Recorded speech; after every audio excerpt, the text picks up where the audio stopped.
Evangelho de Mateus, capítulo 6, versos 19 a 21.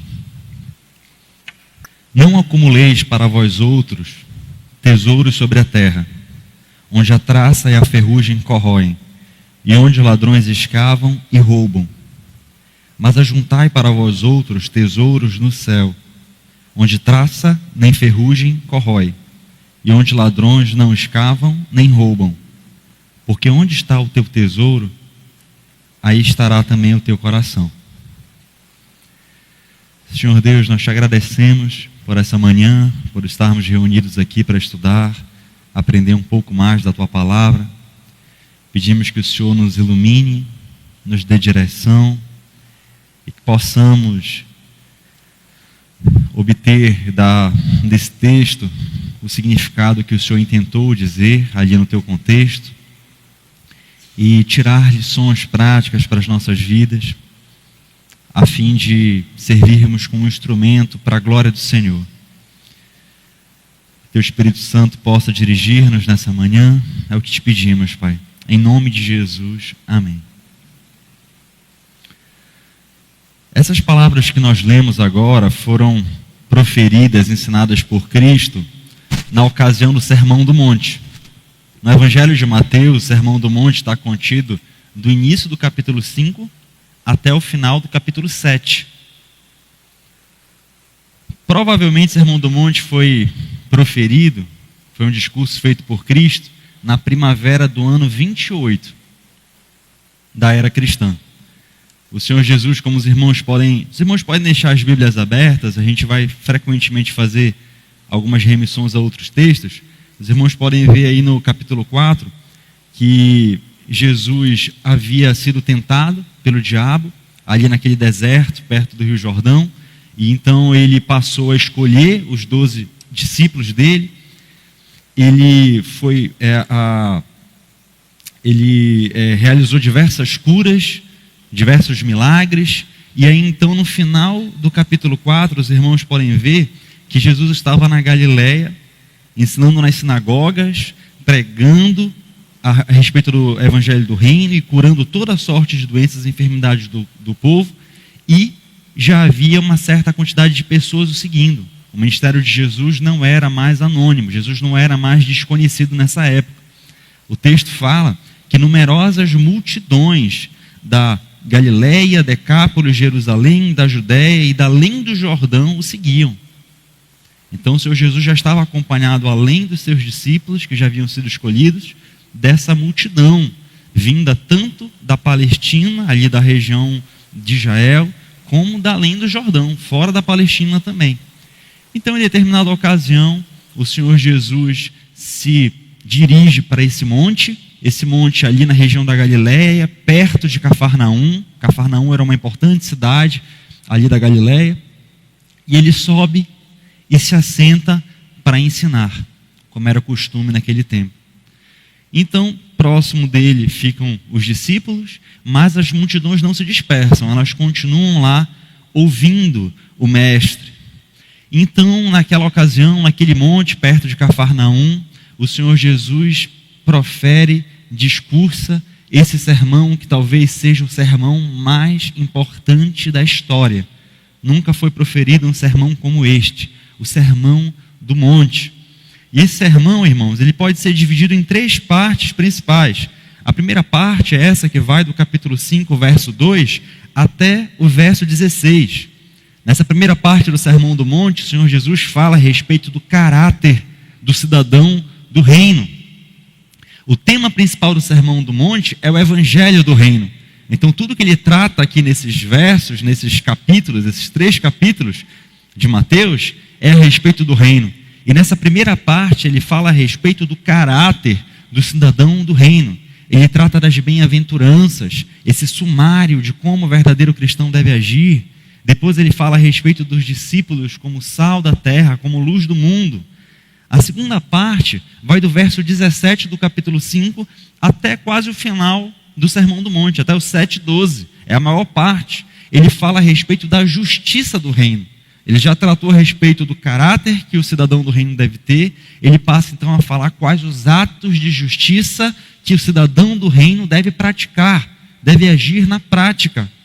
E ele faz uma contraposição frequente à interpretação equivocada dos líderes religiosos.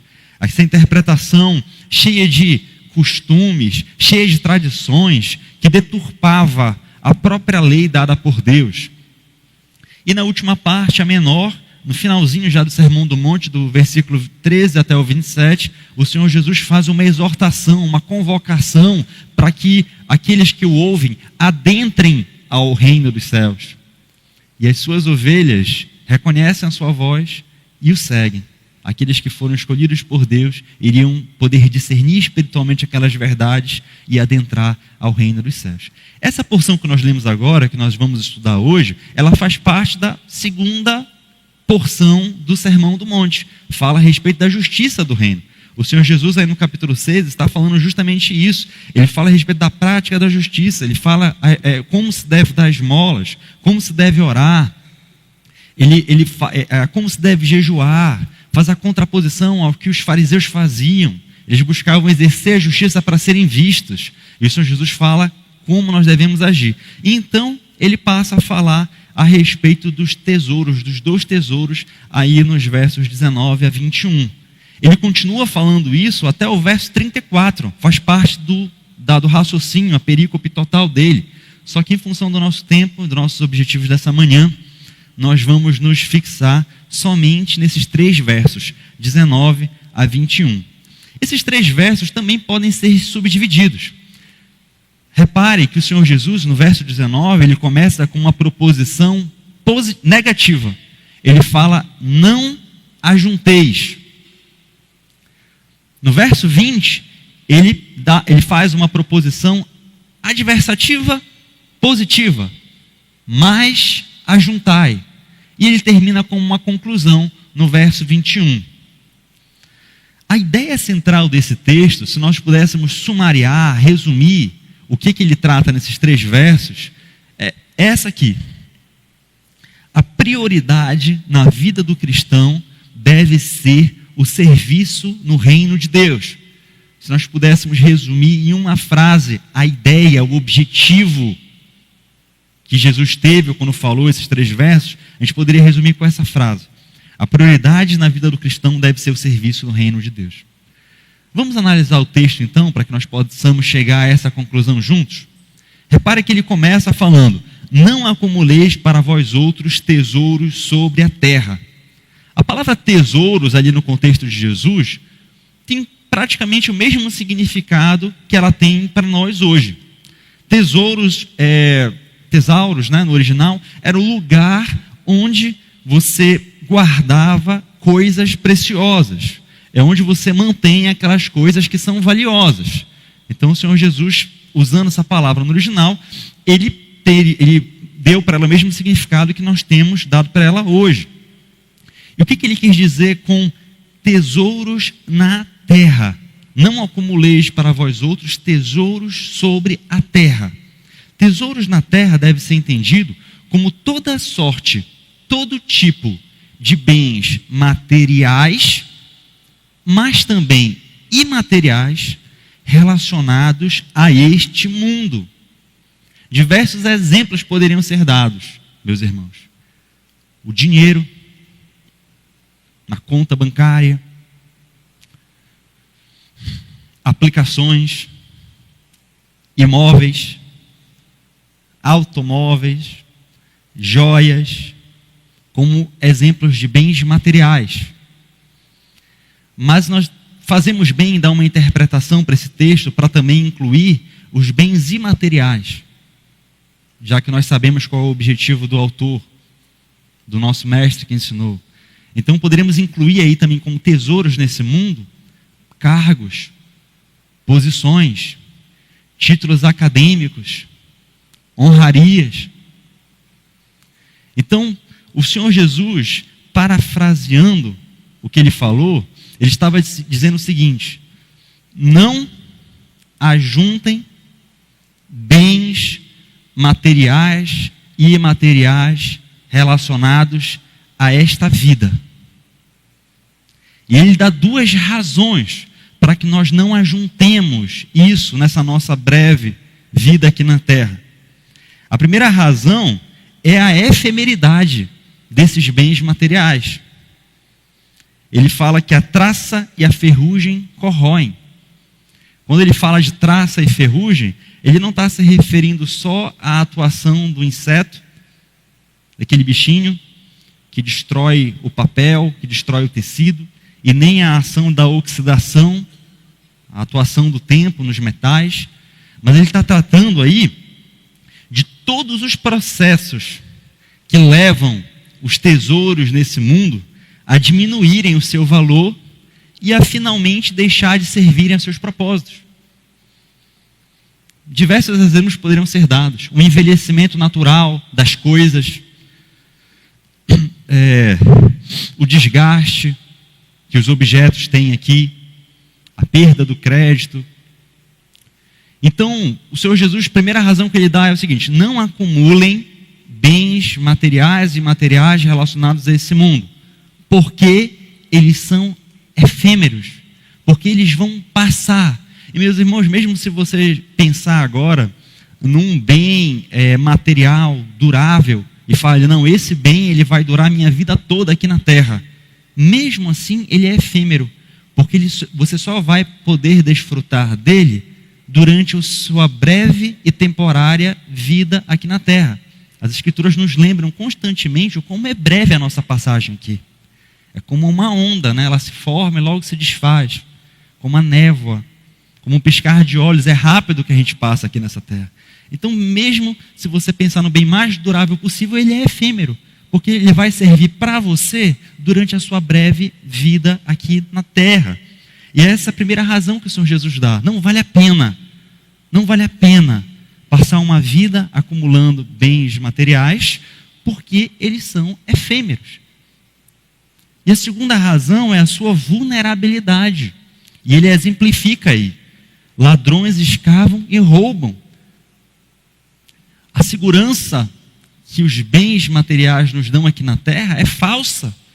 É uma falsa segurança que nós experimentamos com as coisas aqui desse mundo. Ele exemplificou a vulnerabilidade, essa suscetibilidade, essa fragilidade dos bens materiais com os ladrões. Mas a gente poderia dar diversos outros exemplos.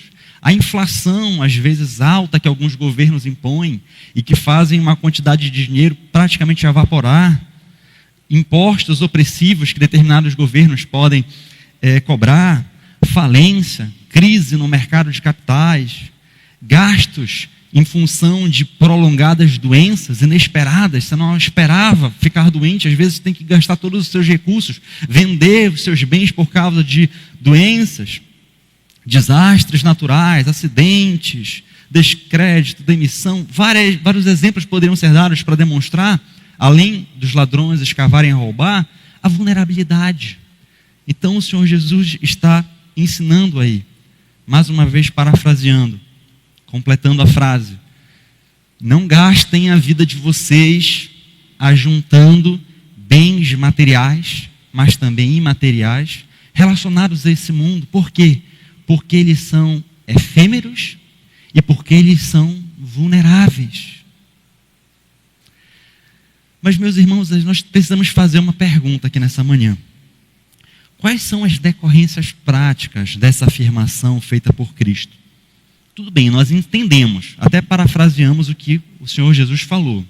Mas na prática, o que eu devo fazer na minha vida, uma vez que eu entendi o que Cristo falou? Como é que eu devo agir a partir de agora? Como é que seus ouvintes deveriam agir, nós deveríamos agir hoje? Nós temos pelo menos duas possibilidades de interpretação desse texto. A primeira forma de entender esse texto é que o Senhor Jesus Cristo está vedando toda forma de concentração ou ajuntamento de bens e valores nessa vida. Toda forma de progressão na carreira, toda forma de investimento em conhecimento é vedada por Cristo por meio dessa passagem. Queridos, se fosse isso que Cristo estivesse dizendo, nós, como seus discípulos, nós, como cidadãos do reino, deveríamos estar dispostos a agir dessa forma e não tentar modificar, não tentar interpretar conforme a nossa visão. mas eu acredito que não é isso que Cristo está falando. Porque entender dessa forma, interpretar dessa forma, contrariaria outras passagens das próprias Escrituras, da própria Bíblia. E o princípio que nós entendemos é que a Bíblia é autoritativa, não parte da Bíblia, né? Não é esse o princípio da reforma? A Bíblia, somente a Bíblia, e toda a Bíblia é a nossa regra de fé e prática. Não é só o que Cristo falou que deve ser visto como autoritativo para nós, mas o que está no Antigo Testamento, o que está nas epístolas. A gente tem ouvido muito hoje em dia aquela forma de interpretar chamada de Cristo como chave hermenêutica, onde nós tentamos entender exatamente o que Cristo falou, e tudo aquilo que não se encaixa exatamente na nossa posição, de acordo com a nossa interpretação subjetiva ao que Cristo falou, deve ser descartado, está revogado. Isso é uma falácia, é uma mentira. Quem interpreta a Bíblia dessa forma desconsidera o Antigo Testamento, várias partes do Antigo Testamento, porque supostamente ele não estaria condizente com o ensino de amor de Cristo. Descarta diversas passagens do Antigo Testamento sanguinário, cruel, vingativo, porque não se adequaria ao ensino de Cristo. Eu já discordo até mesmo da premissa aí. Nós não vamos entrar no mérito aqui agora, que não é o nosso objetivo, mas o ensino de Cristo apresenta um juízo, no meu ponto de vista, muito mais severo do que o juízo apresentado no Antigo Testamento. Porque o Antigo Testamento ele fala muito de juízo físico, juízo material. Poucas vezes ele trata do inferno. Quando ele trata, ele usa o termo Sheol, que às vezes significa a cova, outras vezes é o inferno mesmo, mas ele pouco trata do inferno no Antigo Testamento. Mas o ensino de Cristo é recheado de inferno, de juízo eterno, de julgamento final. Então, Cristo não é esse Cristo paz e amor que muitas vezes é ensinado por aí. E que o Antigo Testamento ele teria que ser revogado porque não se adequaria ao ensino de Cristo. Não, o ensino de Cristo ele trata de juízo nessa terra, mas também de juízo eterno. E tentam tirar até os ensinos de Paulo. Porque Paulo fala de coisas que Cristo não falou, Paulo foi mais severo em algumas coisas, então Cristo é a chave hermenêutica, a gente desconsidera até o que Paulo falou. Não, meus irmãos. Nós entendemos que a Bíblia toda é autoritativa. Aí, fechando esse parêntese agora, nós entendemos que outros textos da palavra de Deus não permitem que nós interpretemos essa porção como se nós não pudéssemos acumular nada aqui nessa terra. Veja só, lá em Provérbios capítulo 6, verso 6, e no capítulo 30, verso 25, o autor fala a respeito de um inseto, a formiga, um pequeno animal, que é tido como exemplo de bom senso de sabedoria, justamente porque ele ajunta durante o verão para um momento em que ele terá mais dificuldade de conseguir o alimento, o inverno. Ele não é racional, mas ele tem esse instinto dado por Deus de ajuntar. E ele é tido como um exemplo, colocado como um exemplo até para o preguiçoso, que não faz isso que deveria fazer. Deveria já pensar no futuro, que talvez haveria mais dificuldades, e por isso ajuntar hoje, pensando no futuro. Como é que essa passagem que nós lemos agora em Mateus poderia significar que é proibido qualquer forma de ajuntamento, se outras partes das Escrituras nos recomendam a ser cautelosos em relação ao futuro? As Escrituras também, meus irmãos, dão exemplos de diversos homens piedosos que foram ricos, que tiveram um acúmulo material. Repare bem, é preciso fazer uma consideração. As Escrituras, elas diversas vezes, elas ensinam a respeito do perigo das riquezas. Nós não podemos negligenciar isso. Paulo, ensinando aquele seu jovem discípulo, Timóteo, aquele jovem pastor, e escrevendo a epístola de 1 Timóteo, ele trata a respeito disso de forma muito clara. Em 1 Timóteo, capítulo 6, versos 9 a 10, Paulo fala o seguinte: ora, os que querem ficar ricos caem em tentação e cilada, e em muitas concupiscências, insensatas e perniciosas, as quais afogam os homens na ruína e perdição, porque o amor ao dinheiro é a raiz de todos os males, e alguns nessa cobiça se desviaram da fé e a si mesmos se atormentaram com muitas dores. Aqueles que desejam ficar ricos, aqueles alpinistas que buscam enriquecer, e aqueles que amam ao dinheiro, caem em muitas tentações. Ele fala que o amor ao dinheiro é a raiz de todos os males, né? Em Mateus 19, 24 também, nós encontramos nosso próprio mestre ensinando que é mais fácil um camelo passar pelo fundo de uma agulha do que entrar um rico no reino dos céus. Então nós não podemos negligenciar isso. Diversos outros textos poderiam ser citados aqui.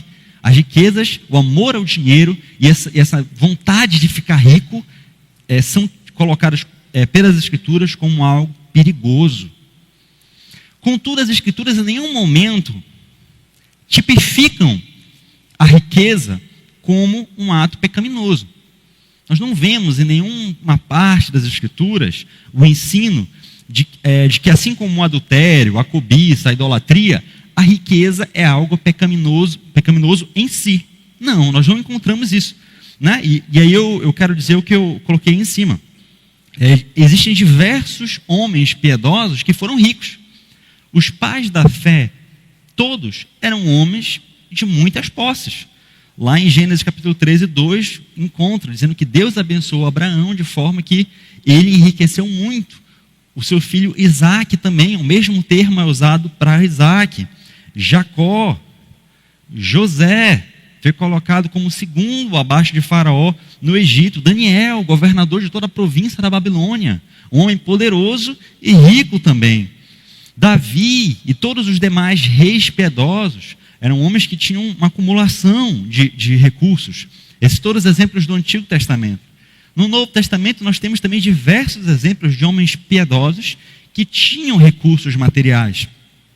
José de Arimateia é o exemplo mais citado, aquele membro do Sinédrio que cedeu o seu túmulo para o sepultamento de Jesus, mas também poderíamos citar o centurião Cornélio, que foi visitado por Pedro lá em Atos, poderíamos citar Lídia, que era comerciante de púrpura, e naquele tempo esse material era extremamente dispendioso, extremamente caro, não era qualquer um que poderia comprar para revender. Nós temos Filemão, o destinatário da carta de Paulo. Poderíamos citar também o centurião lá de Cafarnaum, descrito em Mateus 8,5, que foi procurar Jesus para curar o seu servo. Então existem diversos exemplos de fé no Novo Testamento, partindo de homens que eram ricos. Então a interpretação de que Cristo está falando que é proibido acumular recursos, aqui no capítulo 6, versos 19 a 21, é uma interpretação equivocada. Interpretado desse modo, faria com que todos esses homens piedosos, esses piedosos crentes, estivessem enquadrados em uma situação pecaminosa, a riqueza. O ajuntamento à riqueza seria pecaminoso, se nós interpretássemos dessa forma. Meus irmãos, o dinheiro, os tesouros aqui nesse mundo, podem ser uma bênção para as nossas vidas e para a expansão do reino de Deus, se eles não forem um fim em si mesmos, mas um instrumento para a glória de Deus. Olha o que as Escrituras falam a respeito da boa utilização dos recursos materiais. Lá em 1 Timóteo 5,8, Paulo, novamente falando para o seu jovem aprendiz Timóteo, ele fala que o dinheiro deve servir para que nós impeçamos que a nossa família constitua um fardo pesado para outras pessoas. Ele está tratando das viúvas e está ensinando Timóteo a como tratar das viúvas, aquelas que perderam seus maridos e estão, de certa forma, desamparadas. E ele dá diversos critérios para a ajuda financeira, para a ajuda social das viúvas dentro da igreja. Diversos critérios, tanto espirituais quanto materiais. As viúvas devem ter mais de 60 anos, ele coloca lá.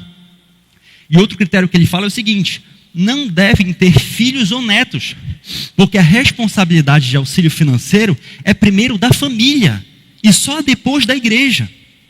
Caso não haja filhos ou netos para ajudar, então a igreja deve auxiliar.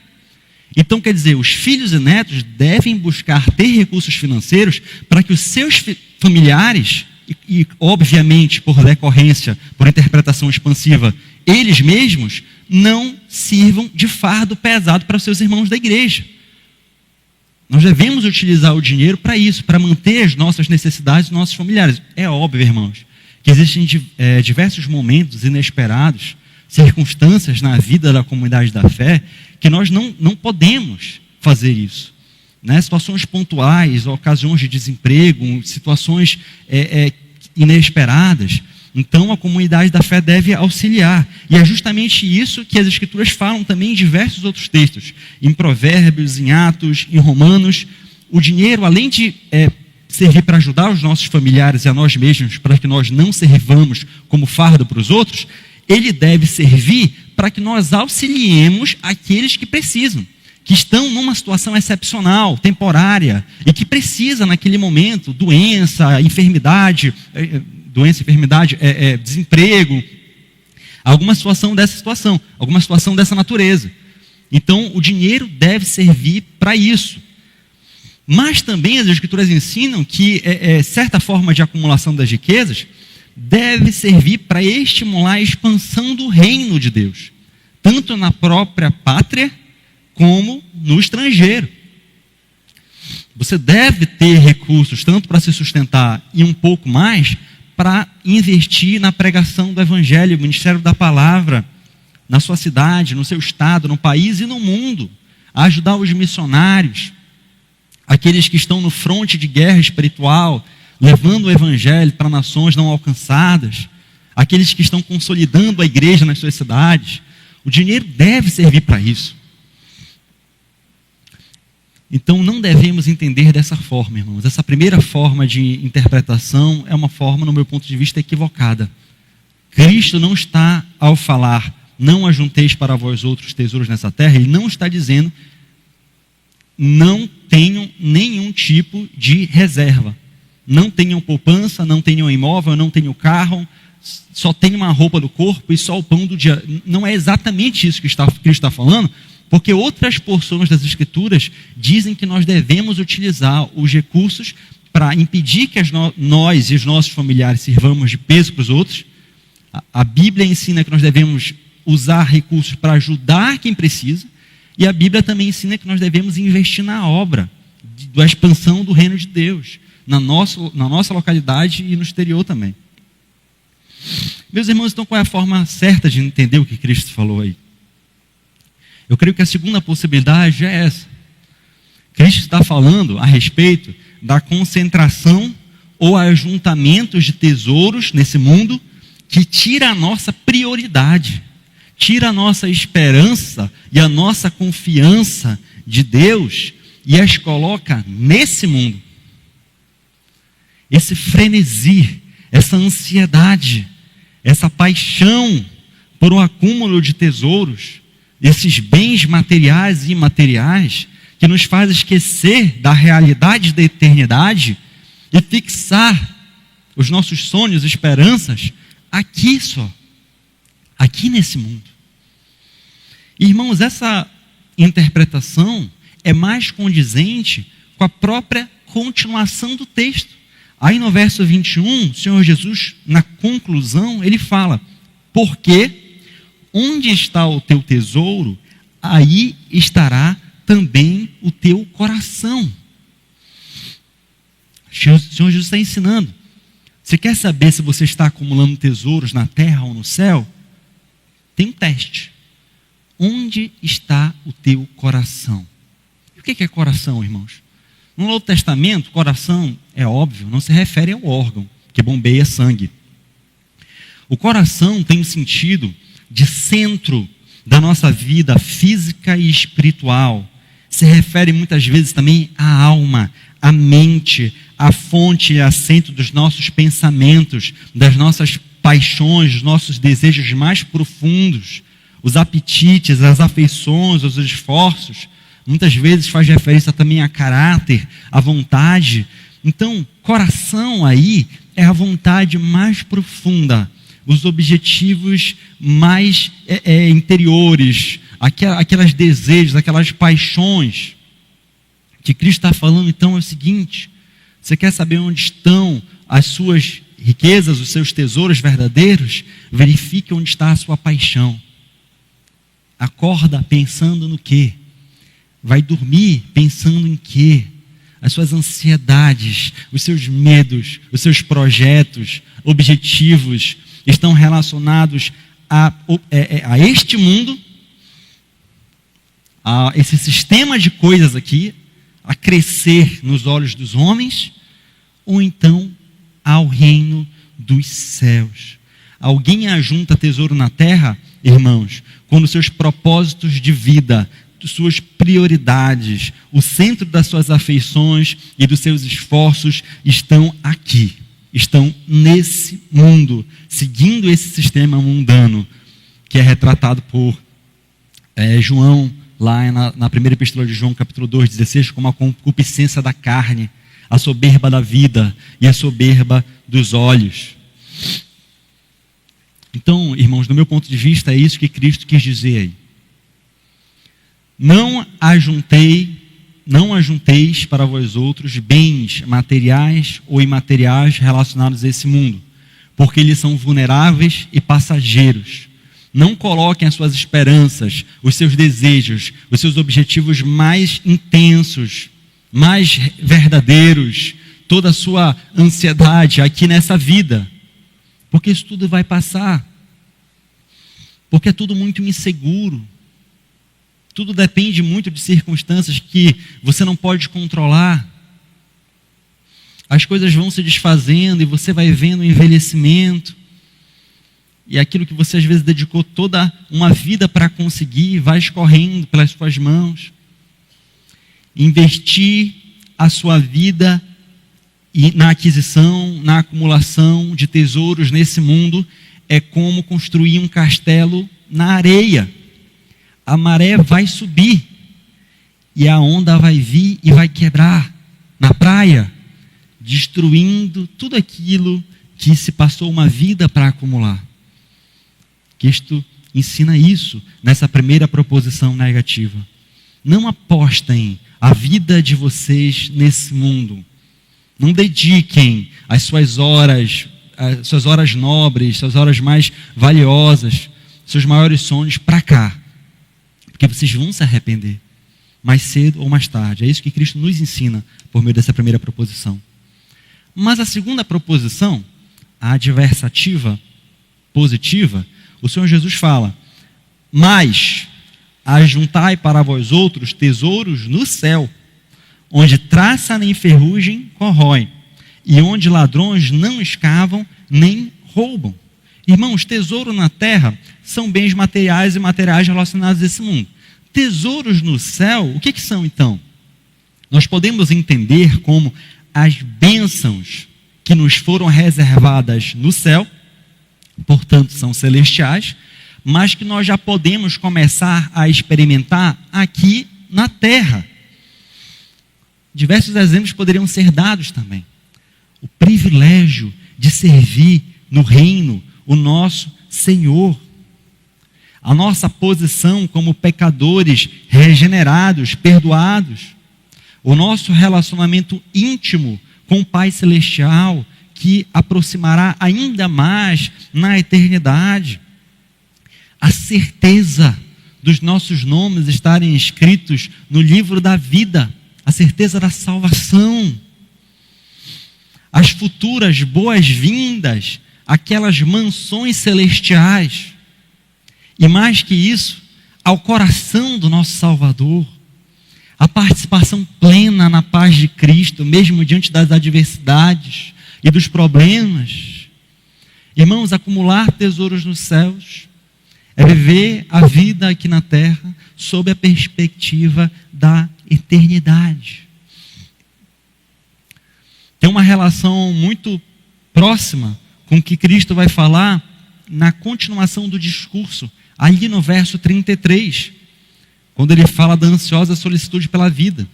O Senhor Jesus ensina: buscai, pois, em primeiro lugar o seu reino e a sua justiça, e todas estas coisas vos serão acrescentadas.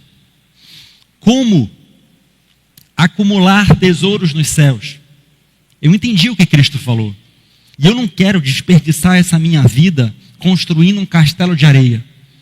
Eu não quero gastar os meus melhores anos, os anos em que eu ainda tenho saúde, em que a minha mente ainda está talvez apta a aprender, a reter informações, em que ainda posso me locomover sem auxílio. Eu não quero investir tudo isso aqui nessa terra. Eu não quero jogar a minha vida fora. Eu entendi isso, tudo bem. Mas como então eu passo a acumular tesouros no céu? Eu entendi que os tesouros na terra são vulneráveis. Eu entendi que os tesouros na terra são temporários. Eu quero passar a acumular tesouros no céu. Como eu faço isso? Buscai, pois, em primeiro lugar o seu reino e a sua justiça, e todas essas coisas vos serão acrescentadas. Buscar o reino de Deus em primeiro lugar e a sua justiça é ver Cristo como Rei em todas as áreas da sua vida. Esse verbo aí, buscar, tem relação com buscar incessantemente, intensamente. Esse é o sentido original. É uma busca contínua. Não é busque em um momento, mas é por toda a sua vida, busque incessantemente o seu reino, ou seja, você se vê como cidadão do reino, então o seu rei é Deus, é Cristo. E você passa a ver Deus como rei em todas as áreas da sua vida. Você vê Deus como rei no seu trabalho, Deus como rei na sua faculdade, na escola, Deus como rei da sua família, de como você conduz os seus negócios. Todas as áreas da sua vida fazem parte desse reino, do qual o único rei é Deus. Isso é buscar em primeiro lugar o seu reino e a sua justiça. Justiça aí como a prática das obras exigidas pelo reino, como essas aqui da segunda parte do Sermão do Monte. E todas estas coisas vos serão acrescentadas. Tudo aquilo que ele havia falado antes. Ele havia falado de comida, de bebida, de vestes, para que nós não fiquemos ansiosos por isso, porque ele sustenta até os animais, até os seres inanimados. Muito mais ele nos sustentará. Tudo aquilo que nos for necessário receber, ele nos concederá conforme a sua sabedoria. Eu quero acumular tesouros nos céus, então eu devo reconhecer Deus como o único rei da minha vida e buscar incessantemente, incansavelmente o seu reino, a proclamação das suas verdades, uma vida conforme a sua vontade, aqui durante a minha breve vida aqui na terra. E o Senhor Jesus dá também duas razões para acumular tesouros nos céus. Ele deu duas razões para não acumular tesouros aqui na terra. Ele também dá duas razões para se acumular tesouros nos céus. E a primeira razão é a sua perenidade.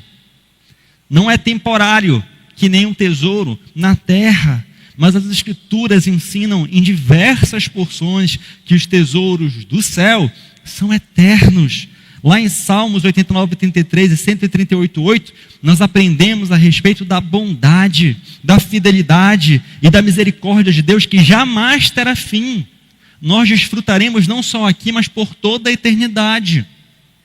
Lá em João 3,16, Cristo nos ensina a respeito da vida que nós recebemos de Cristo, que jamais findará. Lá em João 4,14, nós aprendemos do manancial de água, que jamais deixará de fluir do interior daquele que bebe. E ainda em João ele ensina a respeito da dádiva que nós recebemos da vida eterna, que jamais se perderá. Aprendemos também em João a respeito nós somos imperecíveis, jamais pereceremos, ninguém nos tirará da mão do bom pastor. Romanos, nós aprendemos que somos predestinados por Deus E assim como fomos escolhidos por Ele, também seremos glorificados. Um estado permanente, eterno de glorificação que viveremos ao lado de Deus. Romanos 8,39 fala do amor que jamais nos separaremos. Nenhuma força, nem espiritual, nem material, nenhuma circunstância poderá nos separar do amor de Cristo. E ainda em Romanos, nós ouvimos a respeito da irrevogabilidade dos dons que nos foram concedidos, da vocação feita por Deus.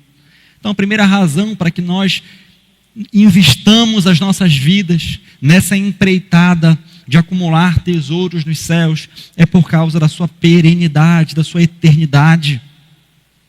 Não são temporários, não são efêmeros como os tesouros da terra, eles são eternos.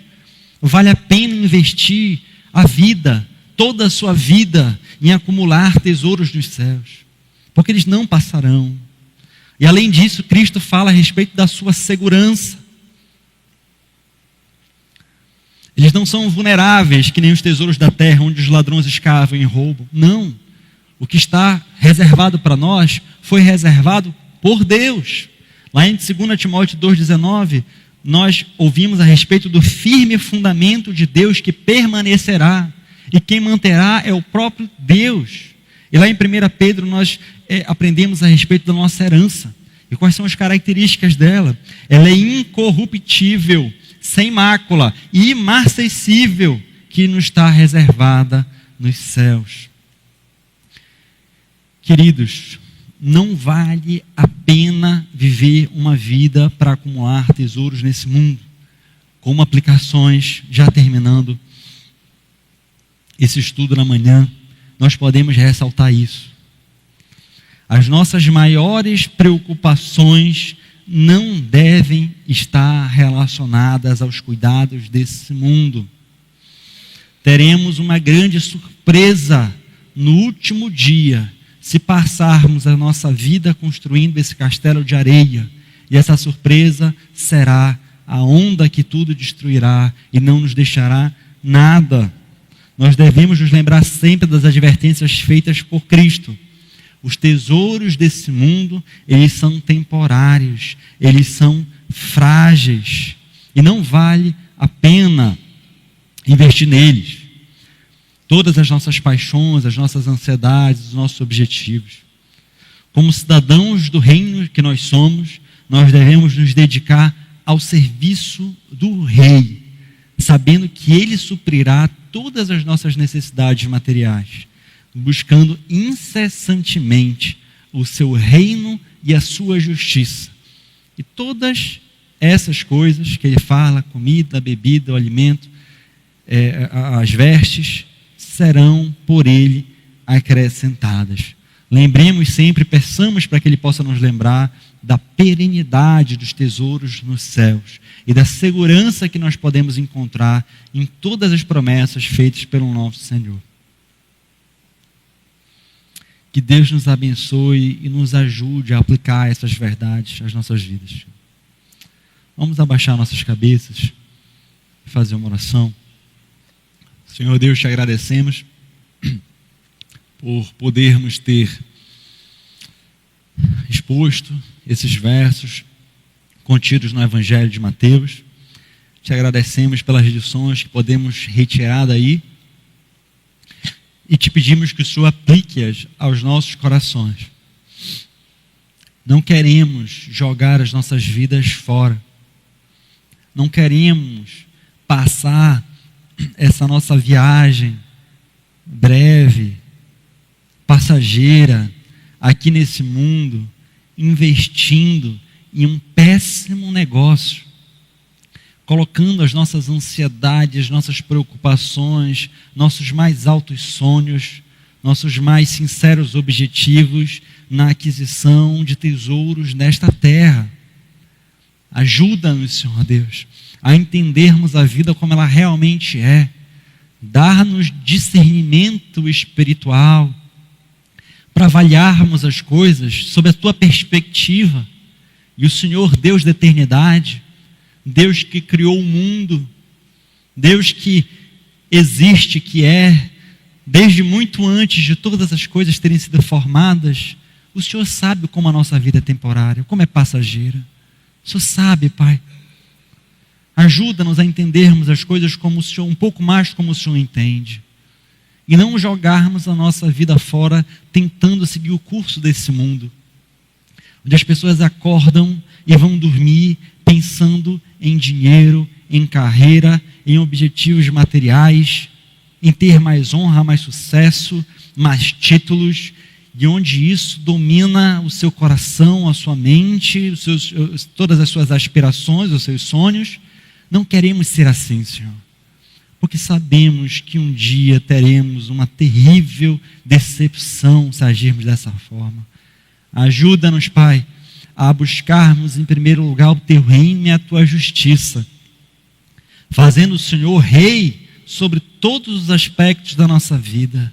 Que o Senhor reine sobre os nossos objetivos materiais, o Senhor reine sobre os nossos empregos, empreendimentos, famílias, sobre todos os aspectos da nossa vida. O Senhor seja o Rei, e nós possamos buscar viver a Tua justiça e exteriorizar as exigências da Tua palavra na nossa vida, compartilhando o Evangelho com aqueles que estão na escuridão, acumulando aqueles tesouros maravilhosos que estão nos reservados na eternidade e que nós já podemos experimentar a partir de agora. Tem piedade, tem misericórdia de nós, Senhor, porque todas as nossas vontades, todas as nossas ansiedades e impulsos naturais são ao contrário disso. Nosso corpo é como uma correnteza que nos leva para a direção oposta ao que a Tua palavra ensina aqui. Nós queremos crescer e ser grandes aos olhos do mundo, mas oramos para que o Senhor tenha misericórdia de nós e que os nossos desejos sejam para os tesouros espirituais, os tesouros no céu, e rememos contra essa correnteza, buscando glorificar o Teu nome, Senhor. A Tua graça possa estar sobre nós, sobre os nossos familiares, nos abençoe ao decorrer desse dia, nos traz em paz. Nós te pedimos à noite novamente, Senhor, para ouvirmos a exposição da Tua palavra. É o que nós te pedimos e desde já te agradecemos, em nome do nosso Mestre, Senhor Jesus Cristo. Amém.